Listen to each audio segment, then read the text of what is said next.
Good evening, moms and dads of Lorcana. Chris here from A Parent's Guide to Lorcana, and we are doing a real deal learn to play.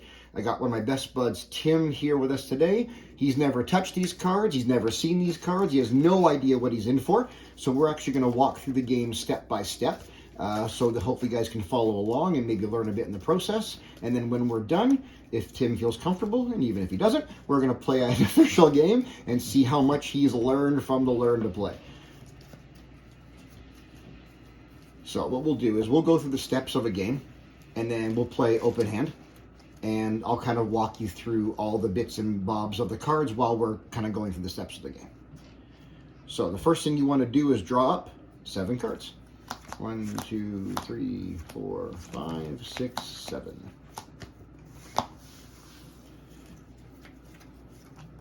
So you want to sort them highest to lowest. You don't have to, but I find that it's easier to help you think about turn 1 and turn 2 and turn 3. Look at this number at the top. Yeah, so the left hand number is the card's cost. Right. This is very, very similar to other trading card games, Pokemon, Magic, that sort of thing. So, unlike Magic, where you have mana to pay the cost of the card, for this game, your card is either inkable or it's not. Mm-hmm. The number in the top left-hand corner is the cost, the ink cost to pay the card. Mm-hmm. The flourish around it means it can be inked. Yep. There are some cards, like this one, Part of Your World, that cannot be inked. So you must sing the song or play this as a song, and it cannot be turned into a resource. Mm-hmm. When you're building your deck, you're trying to build the deck to have way more inkable cards, and I would say like 9 to 12, depending on the deck, non-inkable cards. Because you do not want to get stuck with a bunch of cards in your hand that aren't inkable. They can't play, yeah. Right? When you're looking at your hand, you're allowed to mulligan your first hand. You can mulligan 1 or all 7. It's not like an all or nothing, like other game systems. So what you're looking for is, can I pay the cost of the character right away? Mm-hmm. If I've got all 4, 5, 6, and 7s in my hand, you're thinking, okay, I'm going to have to wait 4, 5, 6, or 7 turns to get 4, 5, or 6, or 7 ink into my resource pile before I can play it. So you ideally want to have some 1s, some 2s, some 3s, and maybe a 5 or 6 or a 7. So in your case, you've got 1, 2, 2, 3, 3, 4, 6. So you're exactly where you want to be. Now, these ones are that's an item. That's a song. That's a song. Looks like I have 4 characters. Yep. So and 2 of them are good costs, and a 4 and a 6. Yeah. So I would keep this hand. I would say keep 2. We'll get to it more in depth when it comes time to play it. But a song can be played for the cost of its card, and then you can the trigger will trigger, or it'll say on the song card, like one jump ahead, a hero of 4 cost or more can sing this song for free. Yeah. So rather than spending your resource to sing a song, you can use your character's 1 action, sing the song, and then still have ink in your resource to play other characters. Yeah, like this one. Yeah. It's strategic to determine whether or not you want to sing a song or play a song. It depends on who's singing, what they can't do perhaps after they've sung. Do you have enough resource to do anything else anyway? There's a lot that goes into determining if you want to play a song or sing a song. And you'll just you'll pick that nuance up the more you play, obviously. So I'm in the same boat as you. I've got 1s, 2s, 3s, 3. This is perfect for me. So I'm gonna stick. So we'll do high roll for who goes first. If you like, I can go first regardless, just so I can kind of lead you through it. But this is what we do. So I got an 8. So if you beat an 8, you go first. Oh my god. Okay, so when you go first, you do not draw up a card. Second player gets to draw on their turn, and then you can draw on your next turn. So, because you don't get to draw, you get to choose in any order to do any action. You can sing, a song, you can quest for lore, you can attack somebody, and you can ink if you so choose. I don't do a lot of strategy on this channel because there are way better players out there than I am. But I would say that it's pretty imperative that you ink every possession, every turn you ink, because you need the ink in your inkwell to pay the cost of your cards. So any of these cards with this symbol around it are inkable. Yes. When you ink a card, Yes. do you ink it? Is that one ink or is it ink for two? Good question. It's only one. Okay. So when you choose the card to ink, we're going to pretend we're not playing open hand, but you say to your opponent, I'm going to ink Tinkerbell. Yeah. And you put Tinkerbell face down in your inkwell. Okay, and so that's not knowledge that your opponent has what you inked. It is. You have to them. declare Okay. what you're inking. Now, once the ink is in the ink pile, you can't look at it. Your opponent can't look at it. There's no official organized play rules about writing down things and keeping track. So a lot of these games you can write down what's being played and keep track of it that way. As of right now, there's no hard and fast rule about it. No one's doing it, to my knowledge. So you know that this Tinkerbell is now ink. Whether or not you want to remember that is up to you. As you go on with the game, you'll realize that characters can do other things with a similar character card. It's called shifting. I'll get to this. Inking cards that are shiftable, you'll want to remember, because you might say to yourself, okay, so small tink can be shifted on by a big tink. But now that small tink is ink, maybe Chris doesn't have a big tink to shift on top.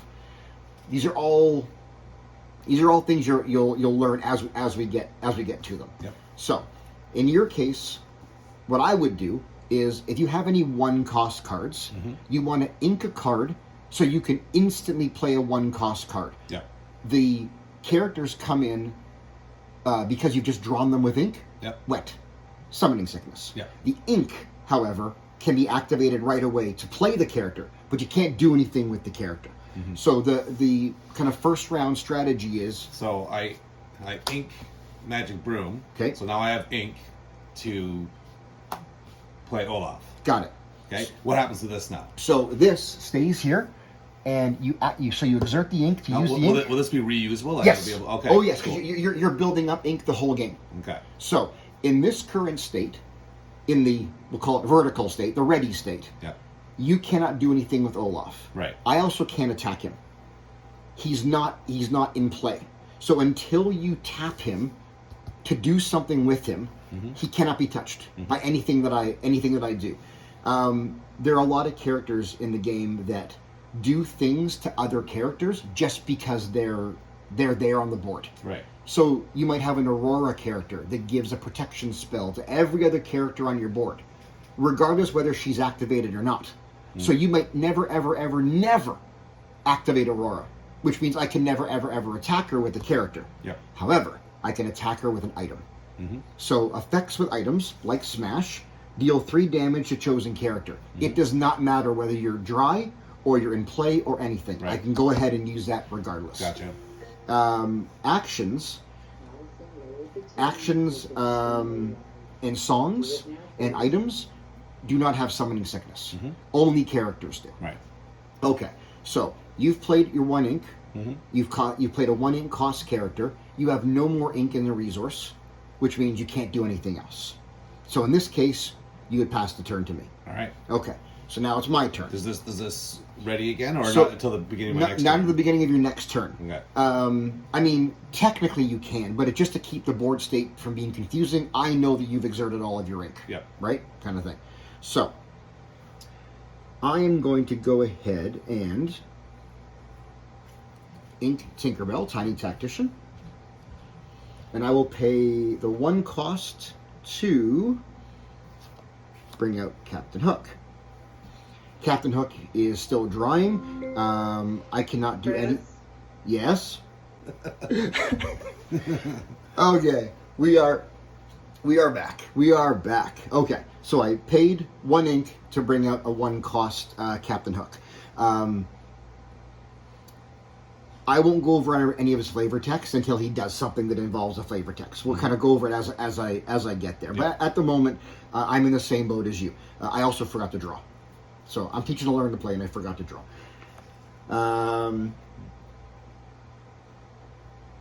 For reasons that won't make sense now, but will as we play, you can do any action in any order. Mm-hmm. You do not have to draw first.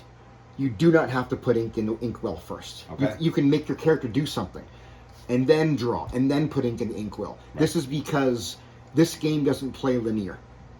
Sometimes you have to do something and then draw so this card does something else. Right. It's all about the flavor text. So you can do anything you want in any order with the game to kind of achieve your objective, which is getting to 20 lore. Mm-hmm.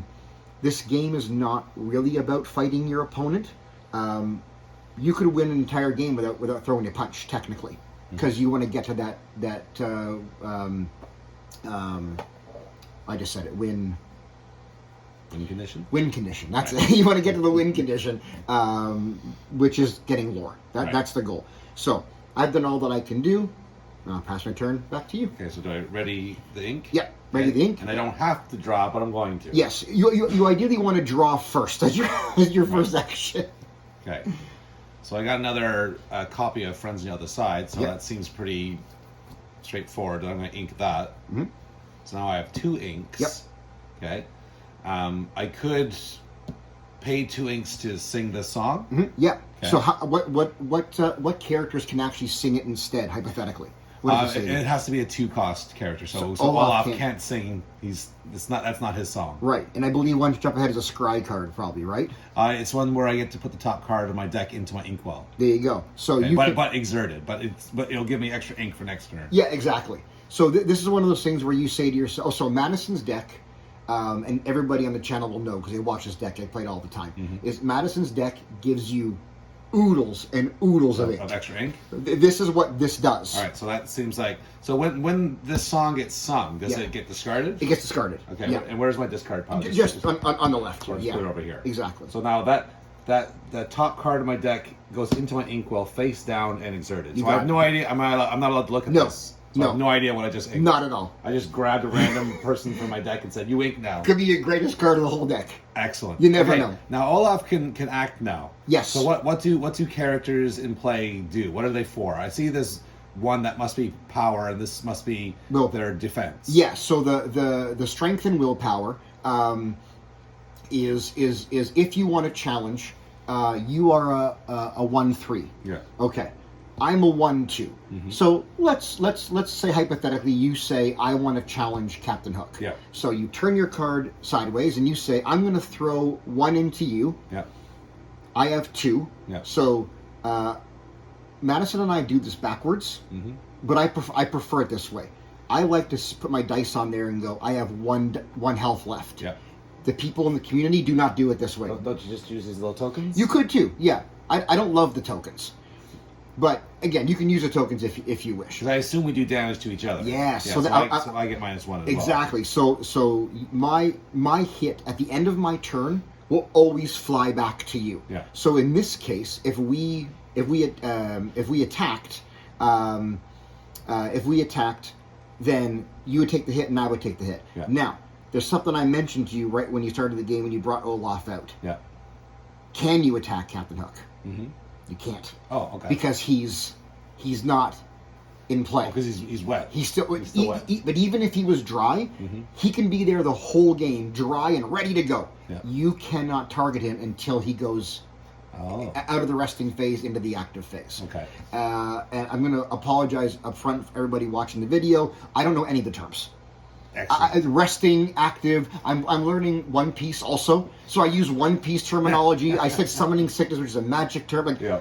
you know what I mean. I don't know any of the terminology. I'm so bad So, for the so terminology. can I attack you then? So the player? So you can't attack me. Okay. Because I'm not here. Unlike magic, you're not attacking the wizard, and these aren't my spells. You are attacking the character. Okay. So you can activate and quest. Now, the little diamond on the side of your card is your lore counter. Yeah. That's how much lore you get if you decide to quest. Right. So you can quest for 1 lore Okay. and bring your D20 up to 1. So now on a race to 20, which is a race to 10 for sake of this game, you are now ahead. Right. 1. Right. You cannot do anything with your ink. You cannot pay for any more cards. So Olaf is now, his turn is done. Right. However, he's vulnerable. Right. He can be attacked. He can be attacked now Right. if I so choose. Because he's on a quest. He's on a quest. Right. So I will draw a card. And it's Aladdin. So I'm going to go ahead and I'm going to ink another Captain Hook. And then I will pay 2 to bring up Simba. Now, Simba has a keyword called Bodyguard. This character may enter play exerted. An opposing character who challenges one of your characters must choose the Bodyguard first. Uh-huh. So what I'd like to do in this situation is I'm going to go ahead and bring him in exerted. He can't quest or he can't challenge because he's already exerted. He can't do anything. However, because he's exerted, his Bodyguard trigger kicks in. Yeah. So then I'm going to go ahead and I'm going to quest for 1 with Captain Hook. I know in this situation, and if your board state was different, that even if you had a character that was super strong over there that would throw back at me, I'm not worried you're going to attack Captain Hook. I know you have to go into Simba. Right. My goal is to get out characters that quest for 2, for example, Yep. but also have bodyguards on my table so they can sit around all day going on quests, never fearing an attack from you because the bodyguard's going to take all that damage. Right. So I'll go ahead and I'll use 1 die for now. So I quest for 1. I don't have any ink to play any more cards. I don't have any other kind of shenanigans that I can do, so I'll pass the turn to you. All right. So these all ready now? Yep. So you ready your card. The official terminology is ready, set, draw. So you could have also used Hook to attack Olaf. I could have. Okay. Yes, I could have. I don't know that he's much of a threat, especially to take down my health to 1, so I passed. Now, items, coconut basket, they stay on the table forever. The only way an item can be banished is with the keyword called break.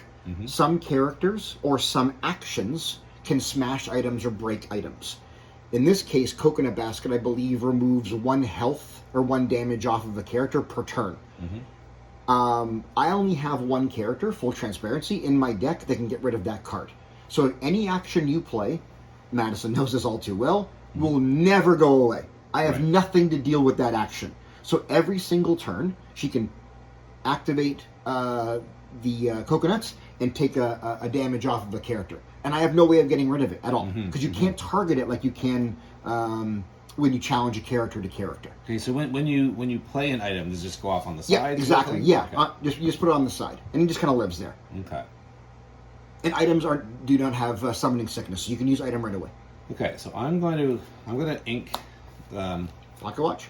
Pocket watch. Okay. So I have 4 ink now.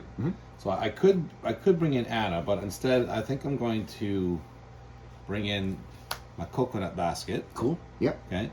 And what I'm going to do now, instead of questing with Olaf, I'm actually going to he's going to attack.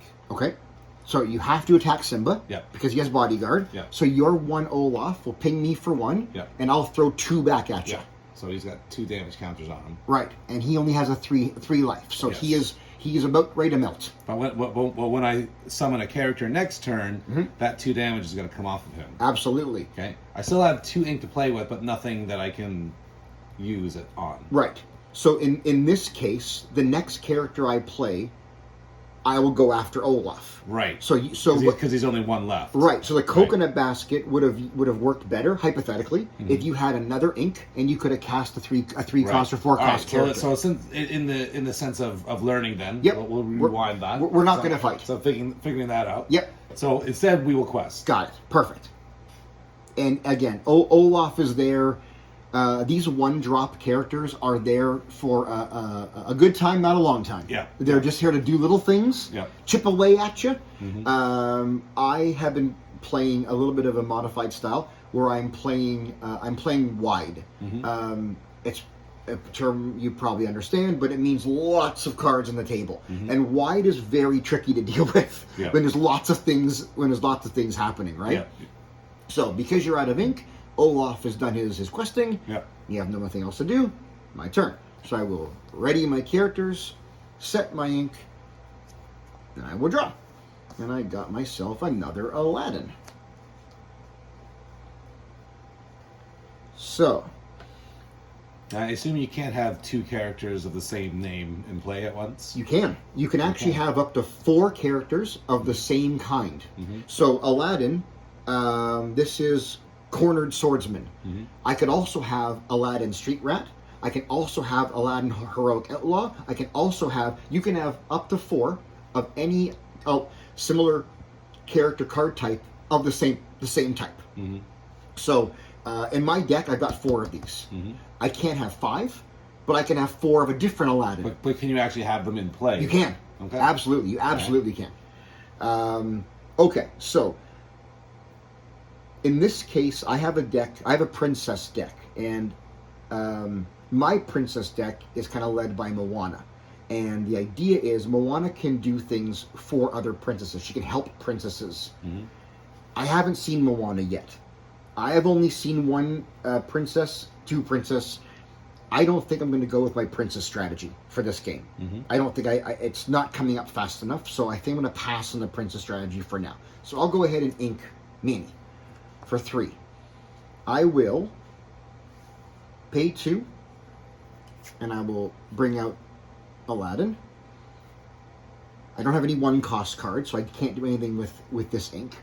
What I will do is I will go ahead and I'm going to quest for 2 because I don't think you're going to come at me with Olaf.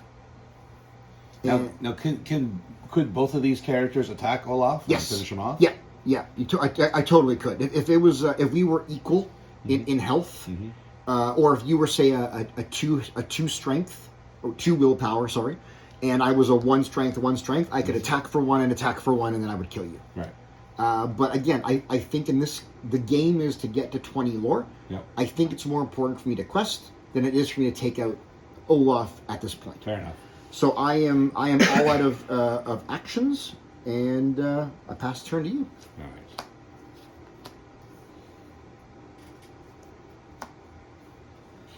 To Grammatala.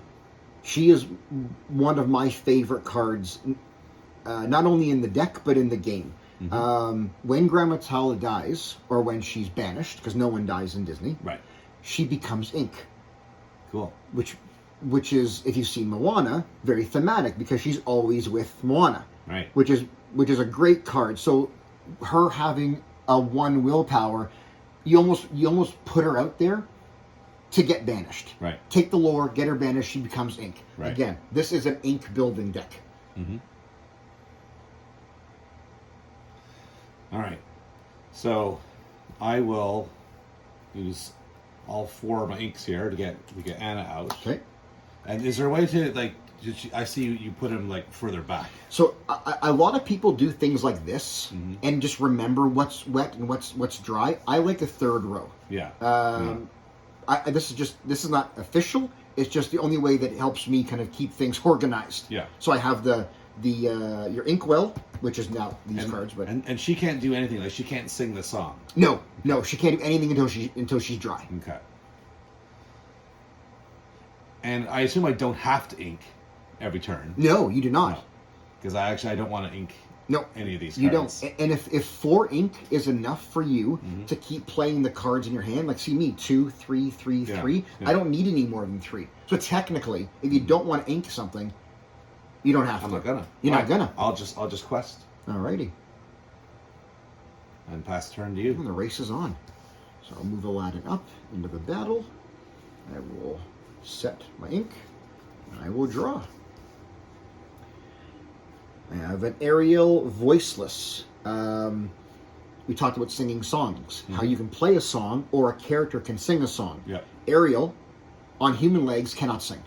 Because she has no voice. Makes sense. Again, super thematic. This is one of the big draws for me, is how thematic it is to the Disney universe, right? Totally.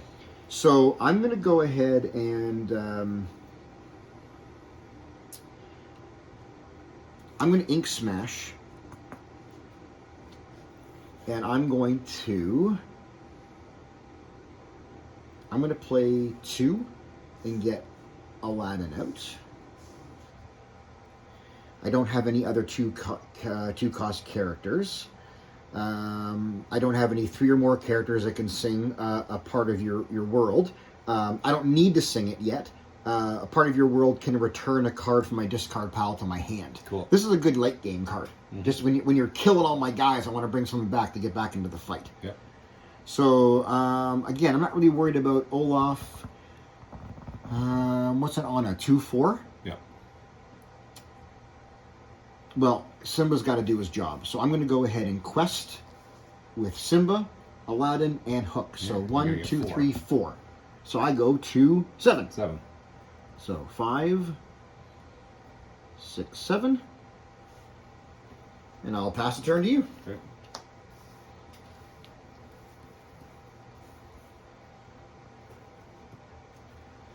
Draw a card. That's a Mickey Mouse.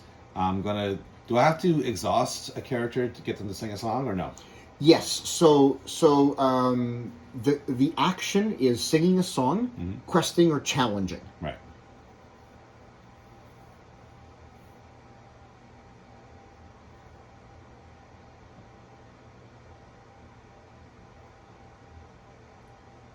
Now there are some cards in your deck, as well as mine, Mm-hmm. that allow you to reset exerted characters. Right. So there is a scenario where Anna can sing, Mm-hmm. and then I think it's Dr. Facilier for you, I might be wrong, Mm-hmm. can come into play and then set her back again. Yeah. When you're reset that way, you can do another action, just not the action you just did.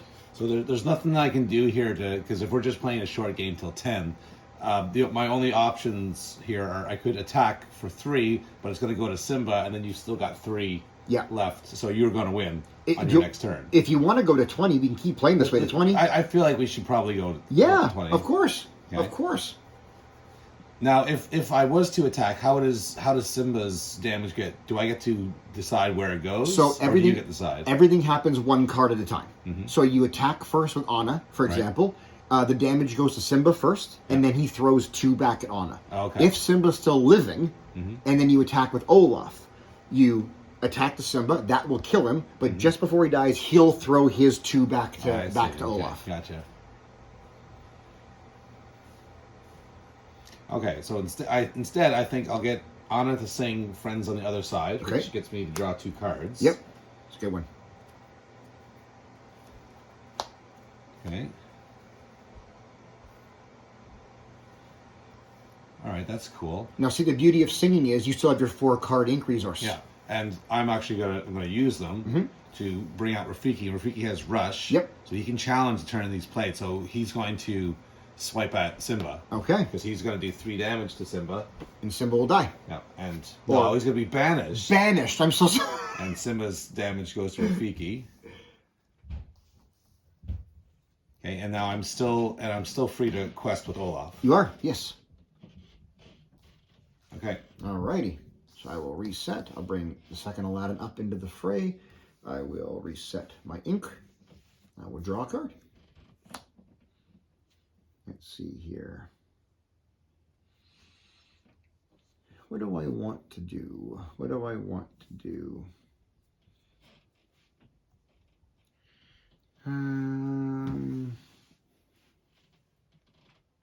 Okay. So I can't... See, this is the tricky bit. I can't sing part of your world. I need a 3 or more cost character.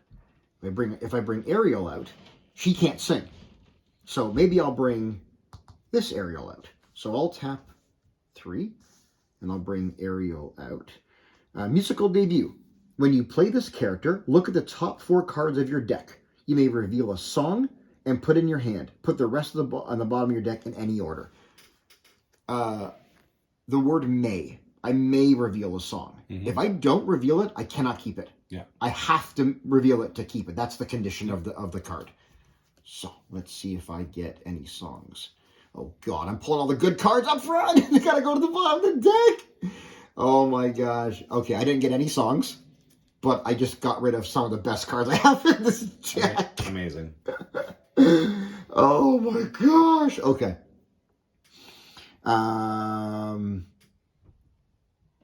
Okay, so what I'm going to do You is... go ahead and kill Rafiki. He already did his job. Yeah, so I'm going to activate Captain Hook, and he's going to challenge Rafiki. Now, Captain Hook is a 1 strength, 2 willpower natively. However, he has a keyword called Challenger +2.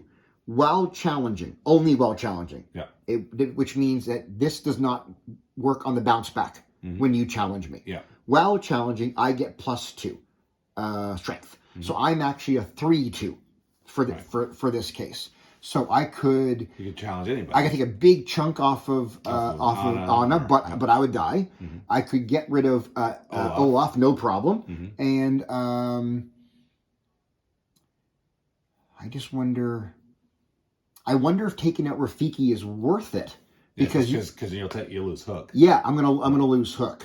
So I'll go ahead and use Hook to take out Olaf, and I'll take the 1 damage back at me. So my 2 will go down to 1. And then I will go ahead and quest with both Aladdins for 4 more lore. So I've got, what I got here? 6, 11. I'm at 11. So 6, 7, 8, 9. Where's the 5? You're already on it. I turned the 5 off and turned the 5 on again. Good job. I cannot do anything with Ariel, and I have no more. No, I don't have enough ink to pay for any more cards, so I will pass the turn back to you. Okay.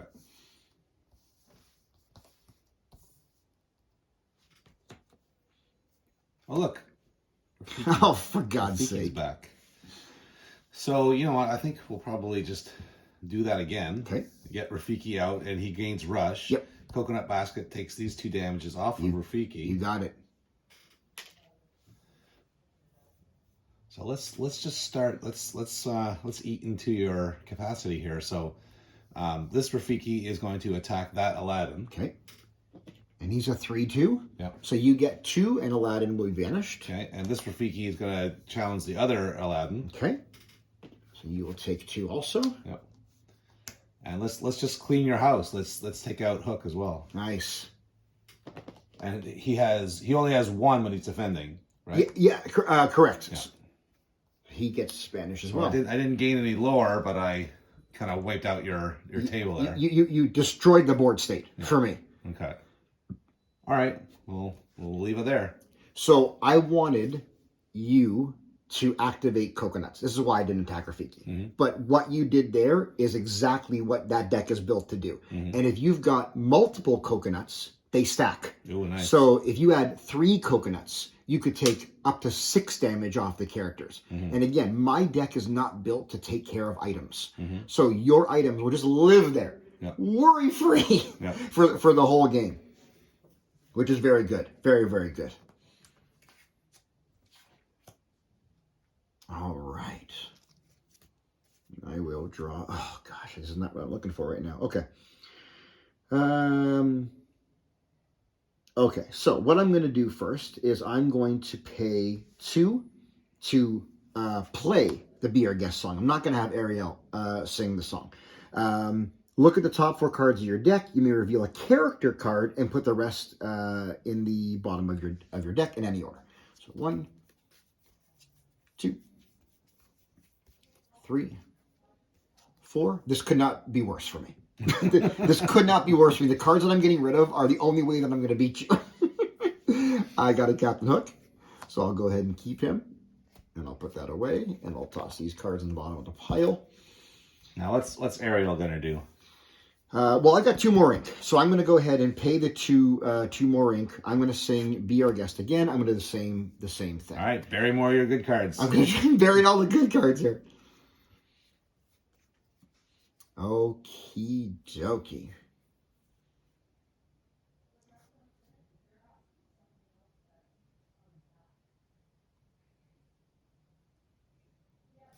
Okay. I'm going to keep Giant Fairy Tink. And I will put these cards away. Giant Fairy Tink has a lot of shenanigans, but it takes to get 6 to get to her. So I took her because I want you to see what she can do if I can get there. Right. Now you can sell ink. Sorry. No, I have no. I have no. Oh yes, Well, I mean, you could put something. yes. into I it. could technically ink something, but I don't have anything. I mean, okay, I could ink. I could ink Ariel, and then tap her to bring out the hook that I just pulled out. Mm-hmm. The question is her 2 lore questing more important than getting a character out on the field? I don't know. I don't know. But let's do it. Why not? Let's ink Ariel, and we'll bring out Hook. And then the last thing I can do is something with Ariel. So she's got 3 willpower. If I quest with her, is the 1 lore worth it when Rafiki comes in swinging and takes her out the next round? But maybe I should take out Rafiki because he's down to 2, and I know his Coconut Bass is going to kick in, get the damage right off. So I think I'm going to go and do that. I'm going to go ahead and activate, and we're going to challenge that Rafiki. All right. And Rafiki throws me what? 3. So she will die. Yep. I think this is a necessary evil to get rid of that Rafiki before you heal him yet again. Yep. And that's all that I can do. Okay.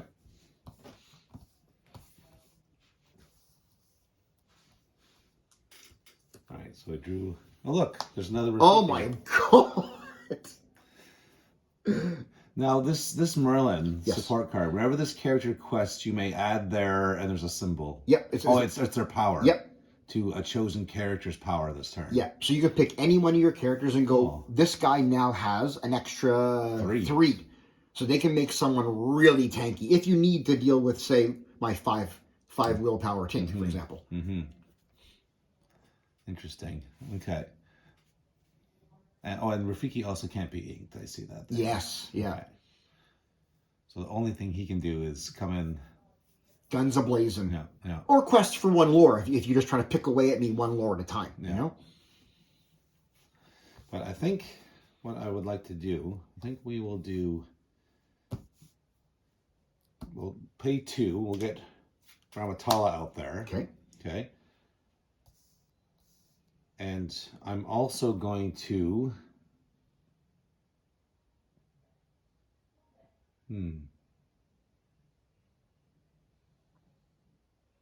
okay. So, and that'll take the coconut basket, takes that 2 off the Rafiki there. Okay. Is it chosen character? Can Anna benefit from it as well? No, whenever you play a character, you may remove up to 2 damage from a chosen character. Okay. I wasn't sure if it was like everyone gets So you have to choose a character to remove. All right, and then we'll just quest with these 2. Nice. For 3. The finding a number on a 20-sided dice. There you go. This is why I love the Lore Counter app. It actually, when you get the Lorcana app along with the app is cool because it's a database for all your collection. You can have a wish list of the cards you don't have. It gives you news and updates and rules, and it also is a lore counter, and it's a free app. So Ravensburger did a really good job with their app. And you know what? The Merlin sounds interesting, but I think I'm gonna ink them instead. Okay. So I've got 3 ink now, and since I've already quested with these 2, if I bring Rafiki out, does that mean he can't do anything? No, not at all, because he has rush. Because now I've got 3 to deal with here, so that's gonna bring Rafiki right out, and then he can quest as well. Yep, exactly. That's why I was saying you don't have to do it in the order of Right. draw, ink. You can do it in any order you so choose. Yeah. And just for sake of anybody watching at home, this right here is Tim's hand. Yeah, we're playing open fist. Open fist. Open fist. So I will set my ink. I will move Mon Capitan up to the front. I will draw a card. Lanterns. I wanted this one much long earlier in the game. So I will, I'll pay 2 and I'll play Lantern. Lantern is my item. You pay 1 less ink for the next character you play this turn. Cool. So every character from now on will cost 1 less than their value. Nice. I've got like 4 of these in my deck. If I get lucky and all 4 are out, I'm playing 5 cost characters for 1. Cool. Which is really cool because I have a lot of big characters in my deck. This is like the like red black magic, big strong powerful characters, right? Then I'll pay 3, and I'm going to sing Part of Your World, and I may return a character from your discard to my hand. And I think I want to bring back... I'm going to bring back Aladdin. Traditionally, I would bring back Simba, because I believe the bodyguard keyword, I'm more defensive than I am an aggro player, but I think you and I are in a race for lore at the moment, so I want to bring someone who's got more lore pips. I don't have any more ink, so I can't use any of these cards that I just got to my hand.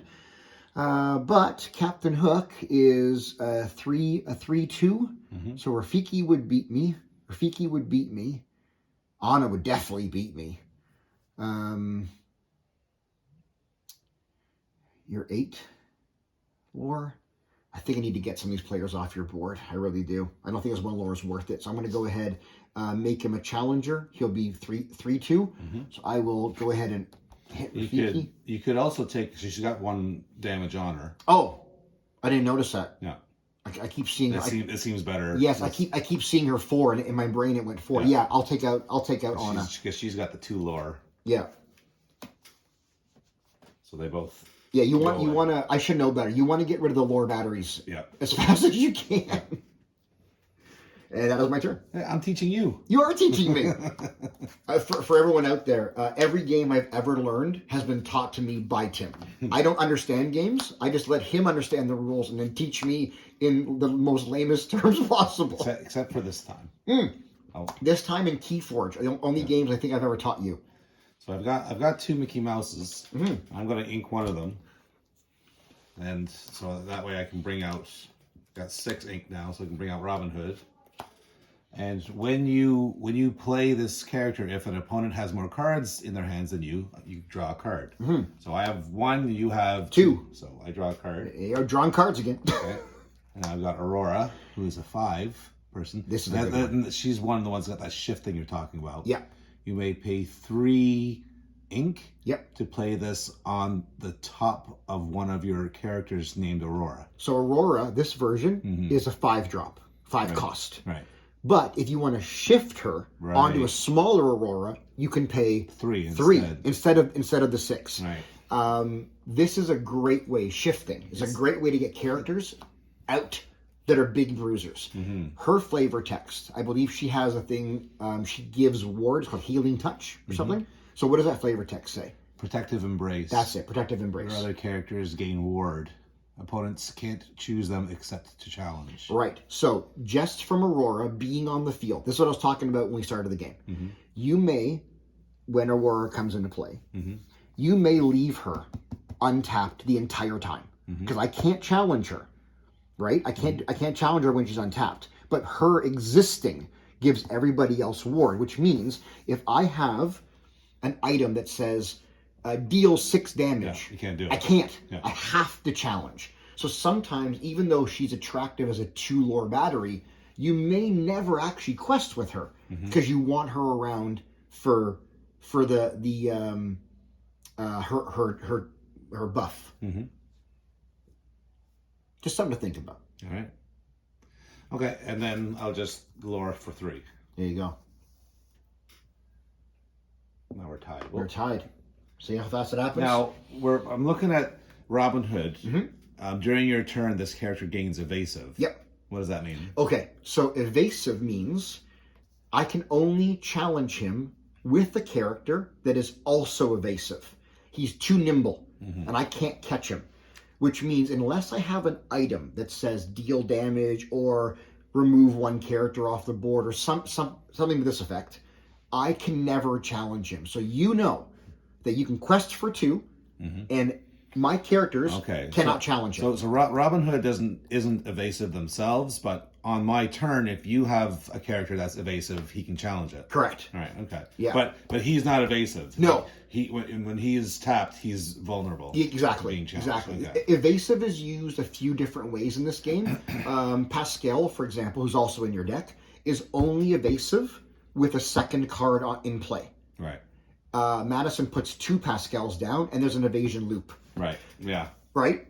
and that's a perfect strategy. Is they keep giving each other evasive. Right. Some cards like Robin Hood are only on your turn. Right. Does the evasive kick in? Mm-hmm. Okay, so that's my turn. All right, so I will ready my ink. I will draw. And there's our Moana. I wanted her a lot earlier. So I've got 1, 2, 3, 4, 5 ink. Because of my lantern, I could play Tink for 5. I could pay Aladdin for 1. I wouldn't have enough to play Moana, but this is kind of the shenanigans I'd like to do, is maybe get a card that's worth 4 here. So you play, Aladdin for 1, and then the 5 card for 4, blah, blah, blah, blah, blah, blah, blah, blah. Isn't it the first? Oh, yes, but if I stacked lanterns, if I had multiple lanterns, right? But I can only do 1. Yeah. I can only do 1 in this case. So I think I need to... Okay, I'm going to pay the lantern. I'm going to pay 5. I'm going to bring out Tinkerbell. Now, she has a lot of text on her card. The first one is Rock the Boat. When you play this card, deal 1 damage to each opposing character. Cool. So right out of the gate, everybody, even Robin Hood, who's over there still drawing, gets the damage. Right. Oh, and that kills her. And that kills Tala. She goes into her ink. Into the ink. Yep. Now, Tinkerbell is still drawing. I can't do anything with her. This hasn't happened yet, but I'll bring it up because we've talked about it twice now. When you shift a larger character onto a smaller character, they're dry. They don't have to. The shifted character is not wet. Right. So if I had a small Tink here and I shift it on top, I can go right into an action, which is why the shift is better than the pay the ink to play. Right. So I can't do anything with Tink any more than her triggered action. I have no more cards in my hand to play with right now, so I will pass the turn to you. All right. And Tinkerbell is 4/5. Yeah, she's big and strong. Right. So I've got 6 ink to play with now. I'm ink rich. Oh, look, it's another one of her. So I can pay 2 to bring her out. And then I could also get 4 to get Mickey out as well. You can remove some of that damage, can't you? Oh, yeah. Yep. So I'll remove from Robin Hood. There you go. I have 1, 2, 3. I've got 5 left, actually. But I only need 4 to bring out Mickey. There you go. Okay, and then... Now, can you not do coconuts again? Yeah. So it doesn't matter, though, because... Oh, no, it does matter. It does matter. Yeah, so, and then we'll quest with those guys for 4. There you go. So, I need to remove characters, or else you're going to win next round. Yeah. That's all I got. All I got is a hope and a prayer at this point. Yeah, you're in trouble because you can take out Robin Hood, but these guys have enough to finish it. So there'll be 2, 3, 4, 5. Yeah, there's only one thing I can do, and I don't know that I have enough actually to do it. Well, let's draw your next card first and see. We're gonna see what happens here. See what you get. Oh, another Mulan. Okay, so. I mean, at this point, it doesn't really matter, I don't think. So I will turn the lantern. I will... Okay, let me ink 1 Moana. I'll turn the lantern, and I'll pay 1, 2, 3, 4 for this Moana. I'll pay 2 for this Aladdin. Now, let me see here. Puny Pirate. I want to see if I can make this trigger activate. During your turn, whenever this character banishes another character in a challenge, you may deal 2 damage to chosen opposing character. So with the first trigger, everyone gets a damage. This one, I can pick who I want to banish. So I'm a 4/5. Mm-hmm. So I think I'm going to go ahead and I will. Where's the biggest lore? I'm going to take out Robin Hood. 4/4. Yep. So that battle will bring me down to 1 health left. Yep. And then I will choose. I'll put 1 more damage on that Rafiki. Mm-hmm. Now, Aurora's ward does not stop the trigger from happening. Mm-hmm. It just stops the action cards from happening. That's why that was allowed. Mm-hmm. Well, Aurora's not actually in play anyway, so. No, but her she's in your hand. Yeah. I keep forgetting that's your hand. Yeah. Okay, so at this point, I cannot do anything else. I have no more ink to pay for cards. I can't play with my cards because they're so drying. I'll pass the turn back to you, and I think you've got me. You got me beat just by. Because there's 2, 3, 4, 5. So you will quest for all 5, and you'll get to 20. Yeah, you're 1 off of taking out Rafiki. If you had done that, then you would have had another round to play with. Yeah, this card is good on the back end of another card doing some damage. Again, Moana's a 1/6, so she could have tossed one in Rafiki, not worried about damage. Tink could have come out, done her shenanigans, got rid of Rafiki, and then you wouldn't have had enough ink. I would have survived for one more round. Yeah. Good game. Right on. All right, so let's chat for a second for all the people back at home. Yeah. What did you think? What do you think about the game, the mechanics, the IP? How did you feel about the experience? No, it's good. I like it. There's obviously a lot of strategy going into putting your deck together and creating that synergy. I feel like when you and I played Magic, the most frustrating thing for me was deck building. Yeah. I was almost scared to deck build. Yeah. You know, because I just didn't understand how much mana do I need, how many big characters do I need, how many small characters do I need. Yep. I think the idea is still the same. You want to have like a curve. It's similar, yeah. You know, you want to have a lot of 1s, a few less 2s, a few less 4s. You kind of want to have they call it like a power curve or something like that, or a cost curve. I found it much easier to understand deck building in this game than I did with any other game that I've played. I don't know what it is. I know I say a lot. This game is easy to learn, hard to master. Well, there's the one thing is that any of your cards, you don't have to put mana cards or energy cards in. Every card you put in there is potentially a resource for casting. Yeah. I'm playing that One Piece game, and that game is really cool. And we'll play that next time you come back. You essentially get 2 mana. They call it Dawn. Every single time it's your turn. No matter what. Right. So you always have mana to pay for the cost of your cards without sacrificing your cards, like in this game, or without risking the chance you might not draw any mana, like in Magic. Yeah. So I feel like these games are becoming more and more. I don't know. I would say Magic, to me as a player, is less user friendly. It's less inviting to start to learn a game like that. Yeah. Whereas this game in One Piece, it's the what's it called? Barrier for entry. Is that the right word? The barrier for entry is much lower. Yeah.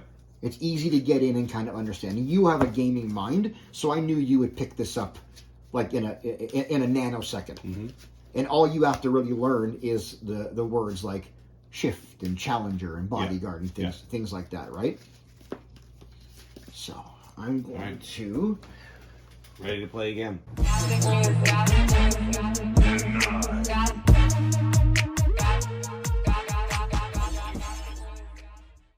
Can you come and tell your daughter to lower the TV? She won't listen to me. Oh, I'll just edit that off the recording. That's okay. Leave it in.